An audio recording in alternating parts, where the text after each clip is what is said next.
In 1981, Dreamgirls was performed on Broadway for the first time. This play is loosely based on the story of the Supremes. When we get to the plot, I will notify the similarities and differences between their stories. The play was praised upon many critics as it featured some of the most prominent black actors, which includes Sharon Leal, Loretta Devine, and Jennifer Holliday in a career-defining role.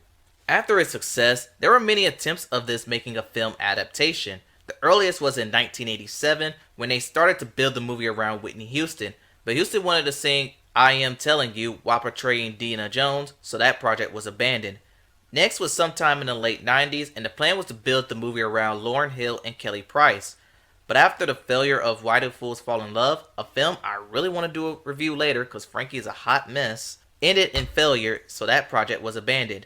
Then came in 2004, where Bill Condon pitched his script to DreamWorks, and after small modifications to his script, the film was greenlit. Beyonce found out about the film's role, and she expressed full desire to portray Deena Jones, so Condon granted her the role. Jaime Foxx and Eddie Murphy was next, but Jaime Foxx turned down the role due to salary concerns since he's coming off an Oscar award-winning role. But after finding out that Beyonce was casted, Foxx agreed to the film. We then have Anika Noni Rose, who was casted as Laurel, as she brought the Broadway experience to the film.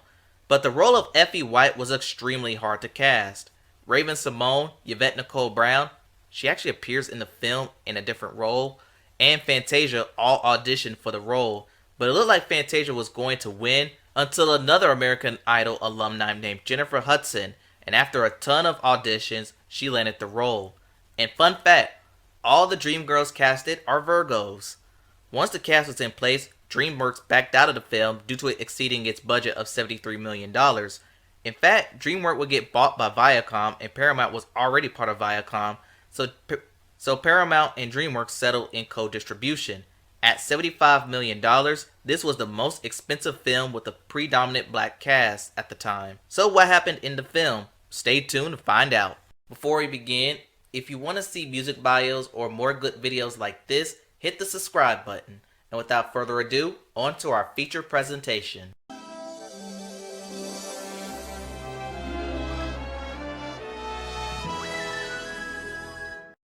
The film starts off with a local talent show in Detroit. And here's another thing, one of the biggest difference was that the play took place in Chicago, but the film script changed it to Detroit to bow with the similarities of the Supremes. The Dreamettes were supposed to perform second, but they were late and Steve Urkel refused to let them perform, until Curtis Taylor Jr. convinced them into performing anyway. They ended up coming in second, but Curtis, who was a car dealer, gave them an offer to sing background from Jimmy Early. They initially refused, but Laurel and Deena begged Effie into doing it, and they all agree. Jimmy Early is basically the Marvin Gaye, or Jackie Wilson, or even David Ruffin of the film. Now part of Jimmy's act, the Dreamettes go on the road with him.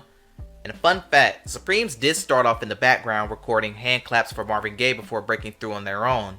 On the road, Laurel gets very close to Jimmy, despite him being married. After their tour, Curtis decides to invest in Jimmy's talent and start to record him through his Rainbow dealership, and the song Cadillac Car becomes a pop hit. Me a Cadillac.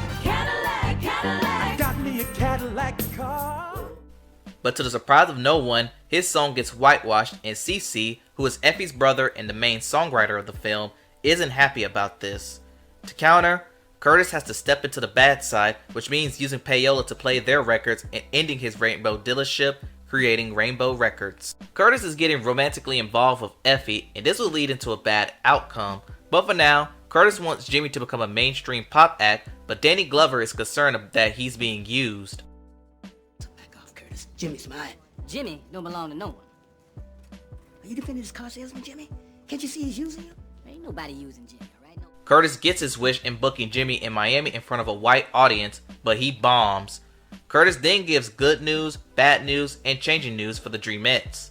The bad news is the Dreamettes are no longer touring with Jimmy. The good news is the Dreamettes are developing their act of their own. And now the changing news. Curtis is changing the group's names to the Dreams, and oh yeah, he's making Deena the lead in order to cross over. Now, with the Supremes, Florence was the original lead singer of the Supremes as she had a very soulful voice, but when Berry Gordy wanted to make the Supremes a mainstream act, he made Diana Ross, who had the look and generic sound, to sell. Back with the movie, Effie is happy about these changes, but her brother Cece urges her to go through with it, as this could change their lives. For a while, Effie has been doing her part in the group, but over time, she is growing more resentful and even jealous of Dina's stardom. It is also to be noted that Curtis is also romantically favoring Dina now. Finally, in 1966, Effie starts not to feel well. It will later be revealed that she is pregnant, and starts to become unsure about performing in Vegas. To replace her, Curtis hires one of his secretaries to fill in, and this will lead everyone into banning Effie, and Curtis buys her out. Refusing to concede, Effie tells Curtis that she ain't going nowhere, and to this day, this is Jennifer Hudson's career-defining moment. And fun fact, this was the very last scene shot for the entire movie.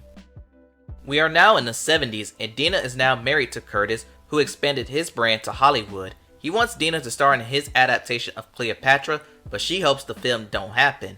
And this is an allusion to Diana Ross not wanting to do the Mahogany film, but Gordy begged her to do it. I can't play that part. I promised you I was gonna make you a movie star, right? Cleopatra's gonna get us there. I mean, this is the queen of a nation, not some hooker junkie maid. I know. Effie has now fallen on hard times and is now on welfare. Jimmy's career has been falling off due to the success of The Dreams, but with the help of CC, he records a conscious record called Patience, but when he shows the record to Curtis at a Christmas party, he turns down the record for not being commercial enough, similar to what Berry Gordy did for Marvin Gaye's What's Going On. Music's supposed to express what people are feeling. Music is supposed to sell. Don't worry about it, Jimmy. We'll find you some new material. This sends Jimmy into a depression and he starts to do drugs. Danny Glover is now Effie White's manager as she wants to start her singing again, as she starts to sing at a local nightclub. At the 10th anniversary special, we are introduced to the Campbell connection, and we all know who they're supposed to mimic. Girl meets boy, boy meets girl, they can fall in love in a perfect world, but boy. Backstage, Loretta finds out that Jimmy's wife is in the audience. Jimmy starts to do his soulful routine that Curtis wants him to do, then he shifts to an impromptu funk rap that lasts more than a minute. The audience loves it until he shows the world his soul. After this, Curtis dropped Jimmy from the label, and to add on to his misery, Loretta ends their infidelity relationship. While listening to a new disco Dreams record, CC quits the label as he felt like the music is becoming artless. I think it was possible, Curtis. I think you could squeeze even more soul out of my music. We just made dance. Well, that's what about the lyrics? That rhythm takes all the feeling out of the music. This is what you've been asking for. A totally new sound.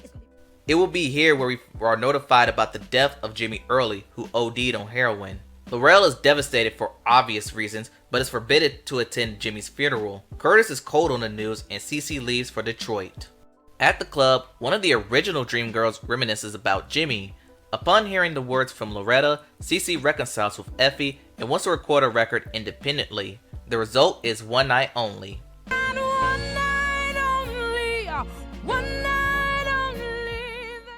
Curtis finds out about the record and whitewashes the record using his payola so the Dreams could make it a disco smash, essentially blackballing Effie. Dina is finally realizing that their relationship is more business than emotional. Curtis is still trying to push his Cleopatra project that Dina don't want. Dina now realizes that she's a pawn in Curtis's dream as she records Listen, a Beyonce original.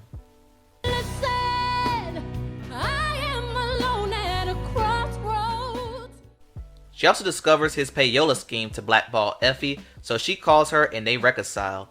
Effie also reveals that Curtis is the father of her child. But back with CC, Danny Glover, and a lawyer, they force Curtis into pushing Effie's record or else the FBI gets involved. Dina then leaves Curtis shortly after. The film ends with a farewell concert by the Dreams, and they bring Effie on stage to have her moment in the sun. Something Florence Ballard never got. May she rest in peace.